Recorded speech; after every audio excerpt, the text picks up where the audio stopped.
오늘은 고린도전서 4장 6절로 14절까지의 말씀을 가지고 어찌하여 자랑하느냐, 어째서 자랑하느냐라는 제목으로 성도의 거짓된 성숙, 즉 자기 자랑에 대해서 생각해 보려고 합니다. 앞에서 살펴본 대로 건강하고 성숙한 신앙을 위해서는 무엇보다 필요한 것이 있어요. 그것은 바로 예수가 누구인가를 아는 분명한 신앙 고백과 성도 자신이 누구인가는 성도의 자기 이해입니다. 그러니까 예수를 모르고 자기를 모르고는 신앙생활이 안 된다, 그런 이야기지요. 성도인 나는 하나님 앞에 누구인가? 성도로서 나는 무엇을 위해 살아야 하나? 성도로서 나는 어떻게 세상을 살아야 하나? 성도인 나는 어디에 소망을 두고 어디에 무엇에 목적을 두고 살아야 하나?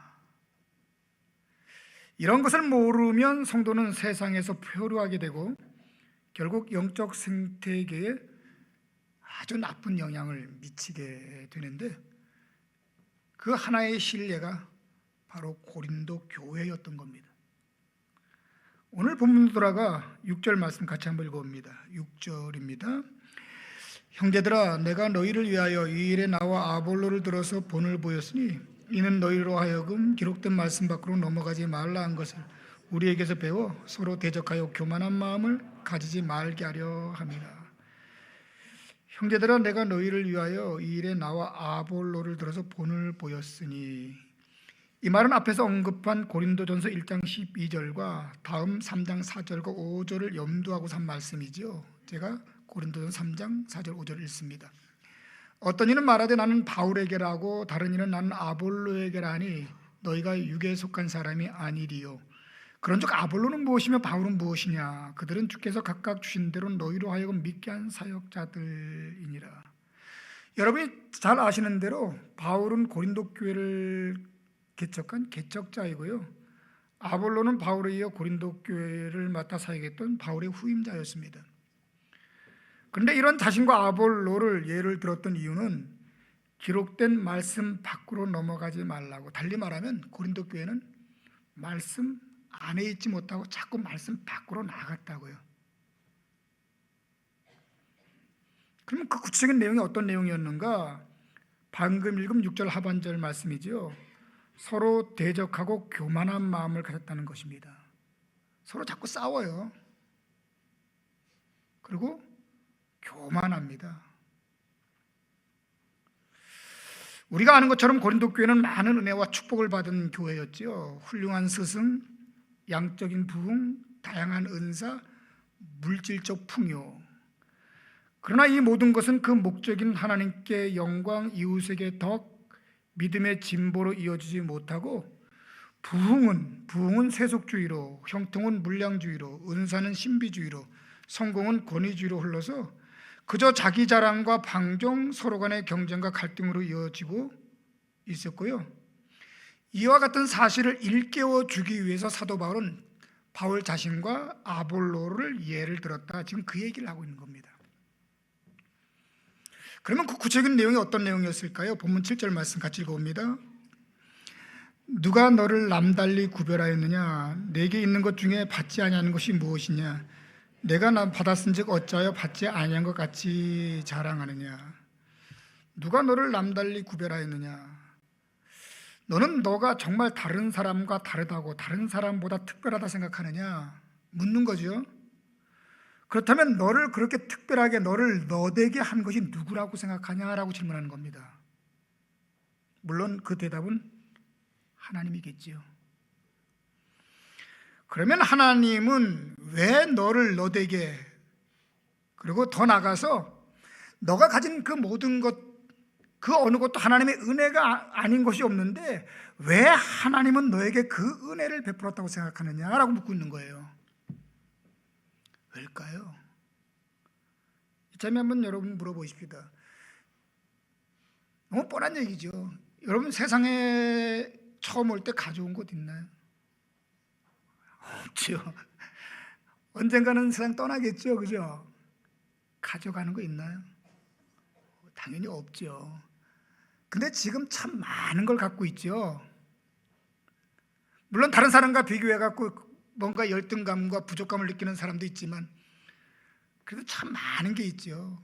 귀한 가족부터 시작해 가지고 나의 직장과 사업장과 또 살아야 될 삶의 내용들, 여러 가지 많은 것들을 우리는 갖고 있습니다. 특별히 예수 그리스도를 믿는 성도들에게는 더 놀라운 것들을 많이 갖고 있죠. 다 하나님의 은혜인 줄로 믿습니다. 그런데 중요한 것은요, 그렇다면 하나님은 왜 그와 같은 것들을 우리에게 허락했을까 묻고 있는 겁니다. 그러면서 그와 같이 못했던 그 내용들을 사도 바울은 하나둘씩 지적하면서 그들의 실상을 지금 폭로하고 있는 거거든요. 다음은 고린도전서 15장 10절에 나오는 바울의 고백입니다. 내가 나 된 것은 하나님의 은혜로 된 것이니 내게 주신 그의 은혜가 헛되지 아니하여 내가 모든 사도보다 더 많이 수고하였으나 내가 한 것이 아니요 오직 나와 함께 하신 하나님의 은혜로다. 나의 나 된 것은 다 뭐다? 하나님의 은혜다. 그래서 그 은혜가 헛되지 않도록 빚진 마음을 가지고 나는 참 열심히 살았다. 그러나 지나고 보니까 그렇게 내가 했다고 생각했던 그 수고마저도 다 하나님의 은혜더라. 다 은혜더라. 맞나요? 아마 성숙한 성도라면 누구나가 다 아는 지극히 당연한 사실이자 고백일 것입니다. 그러나 고린도 교회는요, 그렇지 않았죠. 7절 하반절, 내가 받았은즉 어찌하여 받지 아니한 것 같이 자랑하느냐. 받은 바 모든 것이 다 은혜라면서 어떻게 너희는 이렇게 이기적이고 이렇게 교만할 수가 있냐, 이렇게 묻고 있는 겁니다. 왜 그럴까? 물론 이런 지적은 당시 고린도 교회 성도들로서는 참 받아들이기 어려운 매우 불쾌하고 불편한 내용이었겠지요. 그러나 사도 바울은 여기서 멈추지 않고 그 실상을 가감없이 더 깊숙이 들여다보는데 계속되는 본문 8절 말씀도 같이 읽어볼까요? 8절입니다. 같이 읽습니다. 너희가 이미 배부르며 이미 풍성하며 우리 없이도 왕이 되었도다. 우리가 너희와 함께 왕노릇하기 위하여 참으로 너희가 왕이 되기를 원하노라. 제가 한번 다시 읽을게, 들어보세요. 너희가 이미 배부르며 이미 풍성하며 우리 없이도 왕이 되었도다. 우리가 너희와 함께 왕노릇하기 위하여 참으로 너희가 왕이 되기를 원하노라. 여기 두 번 반복해서 나오는 임이라고 하는 말, 다 아는 내용입니다. 벌써 그렇게 빨리. 그런데 여기서 사도 바울은 그들을 칭찬하기 위해서 이 단어를 쓰는 것이 아니라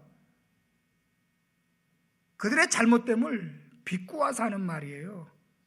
그 많고 그 힘든 일 그렇게 빨리 해결했다고, 그렇게 빨리 조롱하듯이 지금 이야기하고 있는 겁니다. 정말 대단하네, 정말 대단해. 쉽게 말하면 비아냥되는 거지요. 참고로 뒤로 돌아가 고린도전서 3장 2절로 3절 말씀을 제가 한번 읽어드릴 테니까 들어보세요. 내가 너희를 젖으로 먹이고 밥으로 아니하였노니 이는 너희가 감당하지 못하였음이거니와 지금도 못하리라. 너희가 아직도 육신에 속한 자로다. 너희 가운데 시기와 분쟁이 있으니 어찌 육신에 속하여 사람을 따라 행함이 아니리요. 여기 사도 바울의 말을 들어보면 너희가 지금도 너희가 아직도 라는 말이 있습니다. 무슨 내용인지 기억나세요? 별로 안 나죠. 당시 고린도 교회는 이미 성숙하고도 남을 만큼 충분히 시간이 지났음에도 불구하고 영적 상태는 여전히 어린아이 상태에 머물러 있었음을 질책했던 내용이었지요. 그럼에도 그들 자신은 절대 그렇게 생각하지 않았던 겁니다. 그리고는요, 이미 배가 불렀고 이미 풍성하다 생각하고는 이미 왕노릇을 하고 있었던 거예요. 우리도 알 만큼은 다 알아, 우리도 할 만큼은 다 했어, 있을 만큼 다 있지, 믿을 만큼 믿었어, 배울 만큼 다 배웠다고, 이만큼 했으면 됐지 뭘 더 얼마나 잘하는 얘기야. 이미 경지에 이른 신앙인처럼, 이미 뭔가 다 한 성도처럼 그렇게 거들먹거리고 있었다는 겁니다. 누가? 고린도 교회 성도들이 말이죠. 학창시절 때 이런 일들이 비일비재하게 있었죠. 마치 이렇게 설명하면 좋을 것 같아요. 내일 시험을 앞둔 아이가 아주 힘들게 책상에 앉아서 공부를 시작합니다. 딱 펴고 수학 문제를 접했는데 이게 너무 쉬운 거예요. 그래서 기분 좋게 풀었지요. 그러고 나니까 라면 하나 끓여 먹어야겠고 컴퓨터 게임 하나 정도는 해도 될 것 같아요. 여유롭게. 그리고 그렇게 조금 지나고 보니까 잠깐 졸음이 옵니다. 그래, 자고 일어나서 해야지. 그때 엄마가 묻습니다. 야, 벌써 자니? 엄마 많이 했어요. 잠깐 자고 일어나서 할게요. 그러고 눈을 떠보니까 아침이죠. 엄마가 묻습니다. 너 공부했니? 어제 다 했어요. 시험만 보면 돼요. 이 말이 사실이라면 엄마는 얼마나 좋을까요? 그죠? 근데 막상 시험장에서 시험을 치르면요, 실력이 다 드러나지요. 한 번 은혜 받고 한 번 좋은 일 하고 성경 한 번 읽고 뭔가 성경이 요구하는 것 좀 하고 나면 뭔가 된 것 같은, 뭔가 좀 다른. 특별히 하반절 말씀 이런 내용이 있죠. 우리가 너희와 함께 왕노릇하기 위하여 참으로 너희가 왕이 되기를 원하노라. 무슨 말일까요? 데살로니가 전서 2장 19절 보면 이런 말씀이 있습니다. 우리의 소망이나 기쁨이나 자랑의 면류관이 무엇이냐? 그의 강림하실 때 우리 주 예수 앞에 너희가 아니냐. 설명하자면 이런 겁니다. 만약에 말입니다. 만약에 일산 밝은 교회가 더 놀라웠고 더 멋지게 부흥을 하고요, 성도 한 분 한 분이 더 성숙해지고 더 성숙해진다면 가장 보람을 느끼고 가장 행복한 사람은 누굴까요? 일단 물론 자기 자신이겠죠. 그러나 객관적으로 누굴까요? 우리 일산 밝은 교회 막 부흥하면요, 뭐 하나님은 뭐 얘기할 것도 없고요, 그죠? 저겠죠. 우리 교회가 부흥하면 담임 목사인 제가 그래도 제일 기쁘겠죠.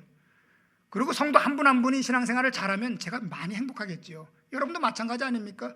여러분의 가정에 여러분의 자녀가 잘 자라면 그게 누구의 기쁨입니까?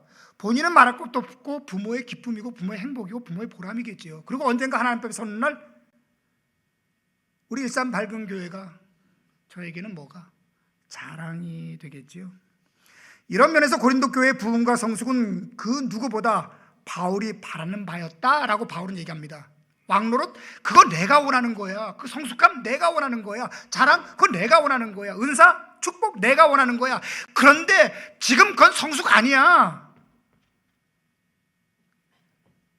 그건 신앙이 아니라고. 그건 부흥도 아니야. 그건 달라진 것도 아니야. 이렇게 지금 사도 바울은 이야기하고 있는 겁니다. 계시록을 보면 말입니다, 이런 고린도 교회와 매우 유사했던 교회 하나가 소개되는데, 소아시아의 7교회 가운데 하나인 라오디게아 교회입니다. 성경은 이렇게 얘기하고 있어요. 너희가 말하기를 나는 부자라 부유하여 부족한 것이 없다나 너의 공고한 것과 가련한 것과 가난한 것과 눈먼 것과 벌거벗은 것을 알지 못하는도다. 자기 실상을 모르는 거예요. 이참에 제가 저나 우리 모두에게 물어보겠습니다. 여러분들은 여러분의 지금 현 주소, 여러분의 영적 상태를 알고서 신앙생활 하세요? 알고 있으세요? 어디에 있어요? 어디까지 온 거예요? 어디를 향해 가고 있는 거예요? 고린도 교회는 몰랐다고요. 그럼에도 불구하고 괜찮다고 생각했던 거예요. 많이 안다, 많이 했다, 이 정도면 됐다, 뭘 더 바라냐? 라고 생각했던 것이죠. 그러면 바울이 고린도 교회를 이와 같이 판단했던 그 근거는 무엇이었을까요? 그건 간단합니다. 여러분, 건강하고 성숙한 신앙을 하는 사람들, 그것이 목사이든 아니면 성도이든 1년을 믿었던 아니면 100년을 믿었던 누구에게나 나타나는 자연스러운 현상과 결과가 있습니다. 그게 뭔지 아세요? 내가 지금 건강하게 신앙생활해, 내가 믿음이 성숙해졌어. 그러면 반드시 나타나는 게 뭐죠? 그만큼 내가 누구에게 더 가까이 가 있는 거죠? 하나님께. 누가 더 친해진 거죠? 하나님과 친해진 거죠. 그게 신앙 아닙니까? 그게 건강한 거 아닙니까?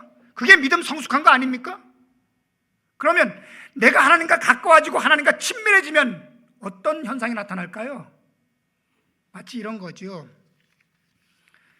저희 교회에서 이렇게 보면 말입니다, 멀리 북한산이 보입니다. 북한산. 아마 여러분도 이 식사동에 사시는 분들은 아파트 거실에서 북한산 보이죠? 안 보죠? 그럼 북한산을 이렇게 멀리 보면 북한산이 그렇게 안 커요. 그 손바닥 딱 두면 가려져요.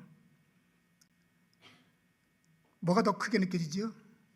내 손바닥이 더 크게 느껴져요. 그러다 마음 먹고 내가 이제 북한산을 향하여 걸어갑니다. 가까워지면 가까워질수록요, 뭐가 커지죠?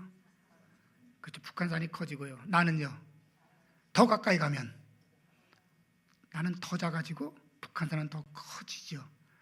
그럼 반대로 내가 더 멀리 북한산에서 떨어지면은요, 그 컸던 북한산은 작아지고 나는 오히려 커지지요. 신앙이 똑같이 그렇습니다. 일단 이거는 전제가 뭐냐면 하나님을 만난 사람을 전제로 하는 겁니다. 하나님을 만나지 않은 사람은 이런 기준이 없잖아요. 왜? 북한산 자체가 없는 거니까. 그런데 분명히 하나님을 만났어, 하나님을 알아봤어, 경험했어. 그럼 그런 사람들은 분명한 기준이 시작되는 거예요. 그랬을 때 내가 하나님으로부터 멀어지면은요, 누가 크죠? 당연히 내가 크죠. 누가 작아지지요? 하나님이 작아지지요. 근데 하나님께 더 가까이 가요. 누가 커져요? 하나님이 커지지요. 나는요, 작고 낮은 흔적도 없어지지요. 그럴 때 나타나는 게 뭐죠? 감사와 겸손이라고요. 그러니까 예수 그리스도를 믿었어요. 구원 받았어요. 믿음이 자랐어요. 성숙해졌습니다. 그랬을 때 제대로 나타나는 현상이 바로 뭐냐면, 하나님, 나는 아무것도 아닙니다. 오직 하나님이 다 하신 겁니다. 하나님의 그 크고 놀라움 앞에 내가 내놓을 것 아무것도 없습니다. 이게 자연스럽게 나타나는 현상이라고요. 그런데 이상하게도 고린도 교회는 말입니다, 열심을 내면 열심을 낼수록, 일을 많이 하면 일을 많이 할수록, 성경을 배우면 배울수록 내가 더 커지는 거예요. 오히려 하나님은 쪼그라들고, 그럼 내가 다 했다는 거 아닙니까? 그리고 자기 자랑하는 거 아닙니까? 이게 하나님을 제대로 만났느냐는 얘기하는 거예요. 이게 하나님 만났느냐? 어떤 하나님을 만났기 때문에 자기가 커져요? 어떻게 자기 자랑을 할 수 있죠? 빌립보서에 나오는 바울의 고백 한번 들어보실래요?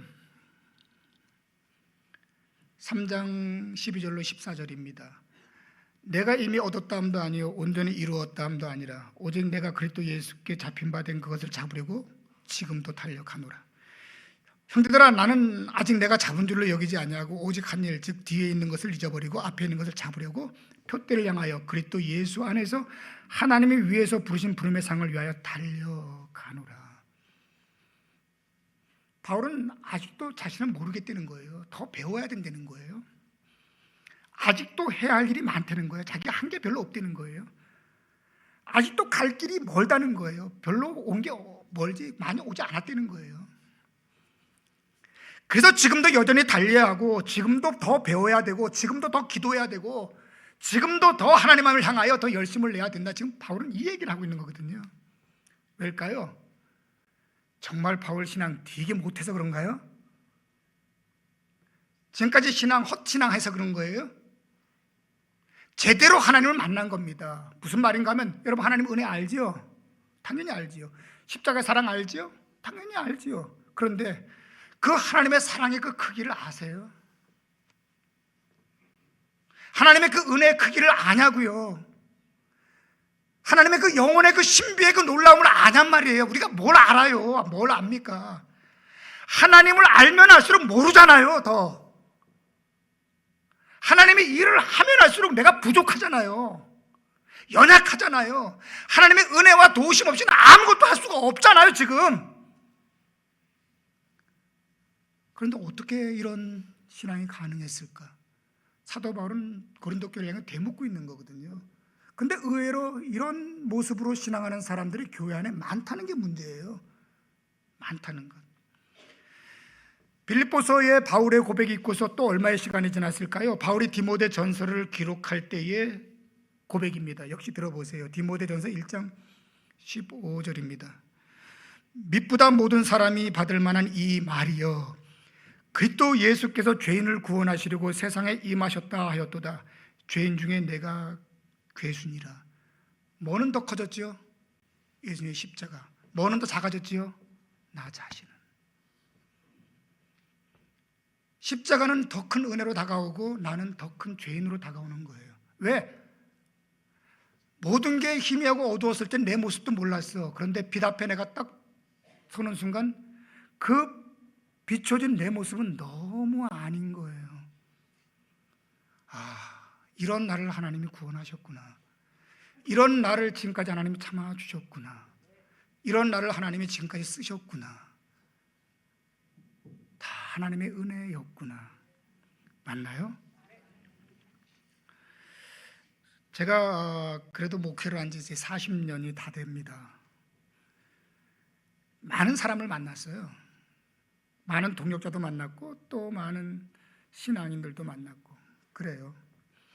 그런데 그 많은 사람들 가운데 정말 제일 힘든 사람들, 동역하기나 아니면 같이 교제하거나 같이 신앙하기 가장 힘든 사람이 어떤 사람인지 아세요? 이미 다 안 되는 거예요. 이미 다 배웠다는 거예요. 이미 다 해봤다는 거예요. 이미 다 경험했다는 거예요. 그러면서 하는 말이 그거죠. 더 배울 것도 없고 더 할 것도 없고 이런 사람하고 뭘 함께 해요? 무슨 기도를 같이 하고 무슨 사역을 같이 하고 무슨 비전을 함께 나눌 수 있겠습니까? 할 수 있는 게 아무것도 없어요. 근데 의외로 교회에 이런 분들 되게 많습니다. 이미 다 알고 있는 거예요. 이미 다 경험한 거예요. 할 만큼 다 했다는 거 아닙니까? 뭘 더 하냐는 거예요. 자꾸 뭘 더 배울 게 있냐는 거 아닙니까? 관심도 없어요. 거기다 교만까지 해요. 같이 할 수가 없어요. 그런데 의외로 이런 분들이 교회 안에 많습니다. 그리고 이런 분들이 주로 어디에 많아요? 요직에 많아요. 요직에 굉장히 많습니다. 이렇게 고린도 교회의 실상을 폭로한 바울은 그 심각성을 다시 한번 새롭게 부각시키고 일깨워주기 위해서 자기와 다른 사도들의 이야기를 함께 소개를 하는데요.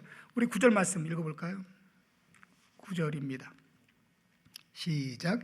내가 생각하건대 하나님이 사도인 우리를 죽이기로 작정된 자같이 끄트머리에 두셨으며 우리는 세계 곧 천사와 사람에게 구경거리가 되었노라. 제가 다시 한번 읽을게요. 내가 생각하건대 하나님이 사도인 우리를 죽이기로 작정된 자같이 끄트머리에 두셨으며 우리는 세계 곧 천사와 사람에게 구경거리가 되었노라. 따라서 한번 해볼까요? 사도된 우리.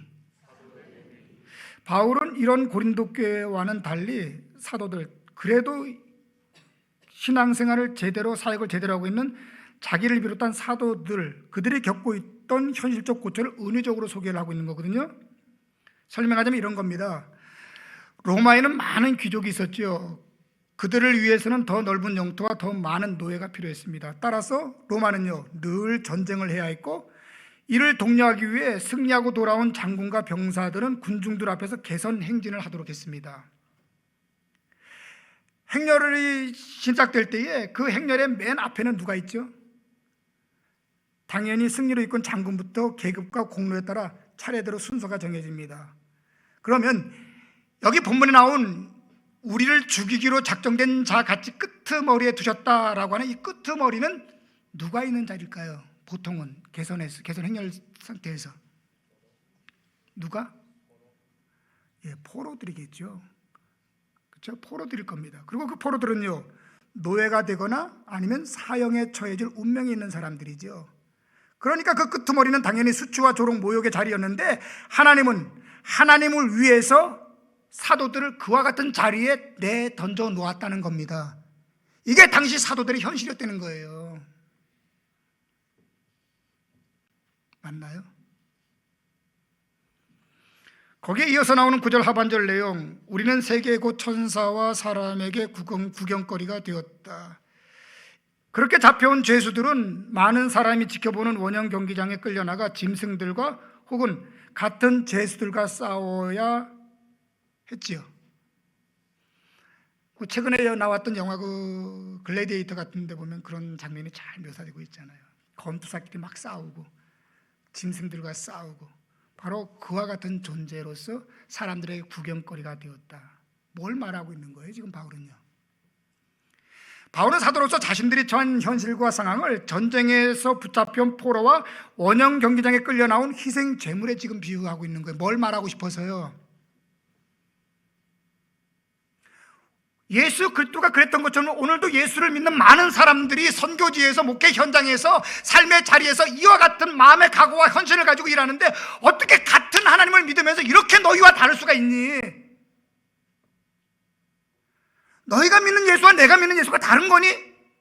너희가 받은 구원과 내가 받은 구원이 다른 거냐? 내가 갈 천국과 너희가 갈 천국이 다른 거냐? 어떻게 이렇게 차이가 나지? 여러분, 이건 근데 실상이잖아요. 왜 같은 예수를 믿는데 누군가는 지금도 선교지에서 몸부림치고 목숨 내걸고 신앙생활 하는데, 이건 다 판을 깔아놔도 예배 하나 제대로 못 드리는 이 현실, 그리고는 어디 가든지 내가 예수 믿는다, 나 복 받는다, 난 하나님 은혜 입었다 소리는 당당하게 하는 그 차이를 어떻게 설명을 하죠? 이거 뭐가 진짜인 거예요 도대체가? 아니면 하나님이 불공평한 건가? 이 이야기를 사도 바울은 지금 하고 있는 겁니다. 그리고 이어서 11절로 13절 말씀도 같이 읽어볼까요? 11절로 13절 같이 읽습니다. 바로 이 시각까지 우리가 줄이고 목마르고 헐벗고 매맞으며 정처가 없고 또 수고하여 친히 손으로 일을 하며 모욕을 당한 즉 축복하고 박해를 받은 즉 참고 비방을 받은 즉 권면하니 우리가 지금까지 세상의 더러운 것과 만물의 찢기같이 되었도다. 여기서 눈여겨보아야 할 말이 있죠. 11절 상반절 이 시간까지, 13절 중반절 지금까지. 오랜 시간을 그렇게 핍박과 조롱을 당하며 믿음의 싸움을 싸웠지만 여전히 현실은 어떻다고요? 이렇게 힘들고 고단하다는 거예요. 마치 사도 바울을 연상하면 될 것 같습니다. 1차 선교여행, 2차 선교여행, 3차 선교여행 기가 막히게 잘 마무리했습니다. 근데 4차 선교여행은요 포로로 붙잡혀 갑니다. 로마에 도착했습니다. 복음을 전했습니다. 네로 박해로 인하여 목이 달려 참수형을 당하고 생사상을 마무리했습니다. 무슨 결론이죠 이거? 근데 왜 예수 믿죠? 예수님을 뒤지게 잘못 믿은 거죠. 딴 예수를 믿은 거죠. 딴 복음을 전한 거죠.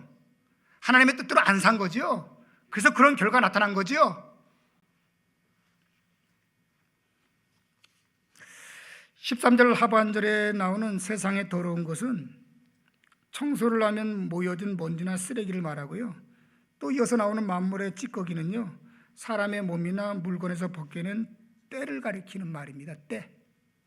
오늘로 말하면 쓰레기 혹은 손톱에 낀 때, 그 때만도 못한 취급을 받았다라고 바울은 얘기합니다. 예수님도 똑같았거든요. 무엇을 말하는 걸까요? 그러니까 어떻게 하라는 거예요? 이런 현실을 생각할 때 너무너무 억울하다고 내 인생 돌려도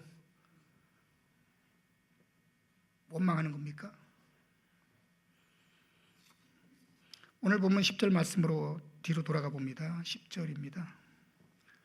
10절 같이 읽어봅니다. 시작. 우리는 그리스도 때문에 어리석으나 너희는 그리스도 안에서 지혜롭고 우리는 약하나 너희는 강하고 너희는 존귀하나 우리는 비천하여. 제가 다시 한번 읽게 들어보세요. 우리는 그리스도 때문에, 누구 때문에? 어리석으나 너희는 그리스도 안에서 지혜롭고 우리는 약하나 너희는 강하고 너희는 존귀하나 우리는 비천하여. 이 모든 것이 누구 때문이라는 거예요? 예수 그리스도 때문에. 신실한 하나님의 종들과 당시 고린도 교회를 지금 대조하고 있는 것이죠. 물어볼게요. 사도들과 고린도 교회 성도들 누가 더 성숙했나요? 사도들이겠죠. 누가 더 먼저 믿었죠? 사도들이겠죠. 누가 더 많은 일을 했죠? 사도들이겠죠. 누가 성경 더 많이 알죠? 사도들이겠죠. 누가 더 훌륭하죠? 당연히 사도들이겠죠. 근데 사도인 우리는 오직 그리스도 때문에 더 배우기 위해, 더 전하기 위해 지금도 이 고생을 하는데 어떻게 같은 예수를 믿고 같은 은혜를 입은 너희는 이렇게 다르지? 이거는 여러분 사도들처럼 흉내내라는 게 아니고요, 그들처럼 열심을 내라는 게 아니에요. 이럴 수밖에 없는 너희의 영적 상태, 너희가 만난 신앙, 너희가 하고 있는 신앙의 현 주소가 어떤지 한번 좀 제대로 좀 들여다보고 신앙하자, 이 얘기하고 있는 거예요. 왜 이렇게 다르죠? 왜 다르는 걸까요? 이유는 신앙이겠지요. 저는 저 개인적으로 한 번씩 이런 질문을 합니다. 습관적으로. 예전에 제가 이제 처음 예수 믿고서 신앙생활을 시작할 때부터 또 신학생 때 또 목회를 하면서 지금도 그래요. 어떤 질문을 저 자신에게 하냐면, 동구가 만약에 이 땅에 있는 성도들이 딱 너만큼만 한다면 이 땅의 복음은 어떻게 될까? 딱 너만큼만 기도한다면 이 땅의 새 교회는 어떻게 될까? 교회는 세워질까? 예배는 드릴 수 있을까? 딱 너만큼만 하면 이 땅에 미래는 있을까? 딱 너만큼만 하면. 그리고 이제 제가 목사가 됐어요, 그죠? 그리고 목사인 지금 제가 묻는 겁니다. 김 목사, 만약에 너같이 목회하면 이 땅에 교회에 미래가 있니? 너같이 선교를 하면 이 땅에 복음은 증거될까? 뭘 묻는 질문인지 아시죠? 스스로에게 묻는 겁니다. 내가 정확하게 내 자리를 잘 지키고 있는지, 내 몫과 내 분량을 제대로 감당하고 있는지. 그리고 이와 같은 질문을 저는 이 시간 여러분들에게 돌려드리고 싶은 거예요. 여러분, 이 땅에 있는 모든 교회와 성도가 딱 나만큼만 지금 신앙한다면 여러분의 가정에 미래 있습니까? 한 세대가 지나고 나면 그 다음 세대에 과연 이 땅의 교회는 어떻게 될까요? 딱 나만큼만 오늘 교회 봉사한다면 이 주일 예배는 과연 이루어질 수 있을까? 더도 말고 딱 나만큼만 가능할까요? 여기서 오늘 여러분 자신의 현주소를 잡아내면 됩니다. 하나님, 충분히 가능합니다. 저만큼만 하라 그러세요. 뭘 더 원하겠습니까? 딱 저만큼만 예수 믿으라 그러시고, 저만큼만 봉사하고, 저만큼만 기도하고, 저만큼만 헌신하면 이 땅에 미래가 있습니다 라고 얘기할 수 있다면 왔다죠. 근데 혹시라도 하나님, 이 땅의 목사가, 성도가, 또 개개인이 나만큼 한다면 미래가 없다라고 한다면 오늘 우리의 신앙은 아니죠. 그건 아니죠. 1951년에 만든 영화 가운데 머빈 룰로이가 감독하고 로버트 테일러와 그리고 데보라카가 주연한 그 코바디스라는 영화 다 아시죠? 내가 볼 땐 30, 40대 분들은 잘 모를 것 같고요. 모르죠? 그리고 한 50대 중후반 60대는 알죠? 예, 압니다. 혹시 안 보신 분들은 화면이 굉장히 안 좋아요. 그럼에도 불구하고 꼭 보기를 추천합니다. 그리고 언젠가 보니까는 그 리메이크에 대해서 나온 또 있는데 옛날 그 감동은 만큼은 안 주더라고요. 그 코바디스의 그 백미는 영화 마지막 부분에 나오는 주님과 베드로의 대화 장면이에요. 네로가 로마에 불을 질러버렸잖아요. 그리고 위기감을 느끼자 모든 그 누명을 누각이 씌우죠. 교회가 방화했다고 교회에다가 다 덤탱이 써버려요. 그때부터 교회에 어마어마한 핍박이 옵니다. 세워진 교회는 다 초토화됐고요. 예수 믿는다고 하면 다 잡아다가 십자가에 달아 불을 질러버렸어요. 그리고 많은 사람들은요, 군중이 지켜보는 가운데 원형 경기장에서 사자들의 밥으로 던져졌어요. 그냥 산채로. 그때 많은 성도들이 로마를 떠났는데 그 떠나는 대열 가운데 누가 끼어 있었냐면 베드로가 끼어 있었던 거예요. 베드로가 조그마한 마차를 타고서 부지런히 로마를 빠져나가는 겁니다. 옆에 그 젊은 아이 하나 데리고 말입니다. 그런데 이제 영적으로 뭔가 느꼈던 것 같아요. 멀찍이에서 자기를 향하여 걸어오는 주님을 봅니다. 점점점 가까워졌겠죠. 그때 베드로가 주님께 묻습니다. 그게 이제 코바디스 도미네예요. 코바디스 도미네 이렇게 물어요.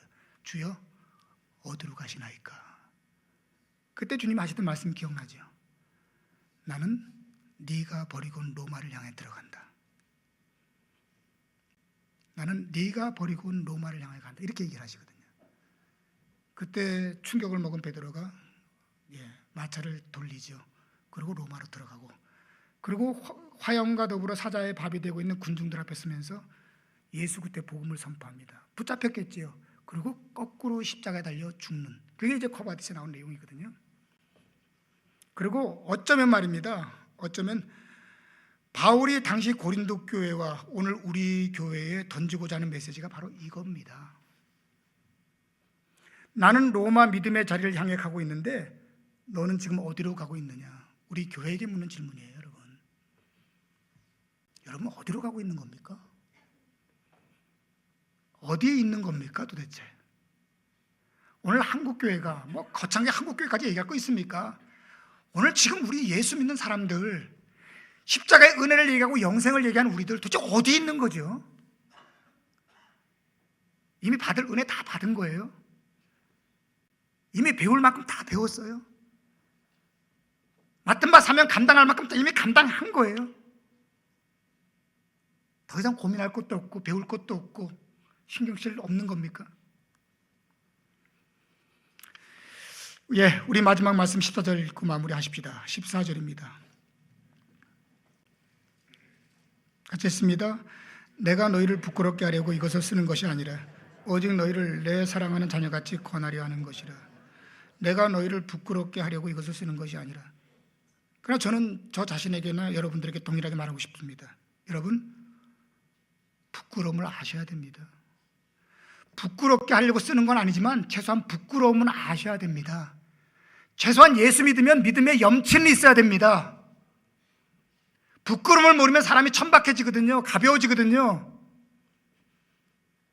성경은 분명히 우리를 부끄럽게 하려고 쓰는 건 아니다라고 얘기합니다. 그러나 부끄러움을 느껴야죠.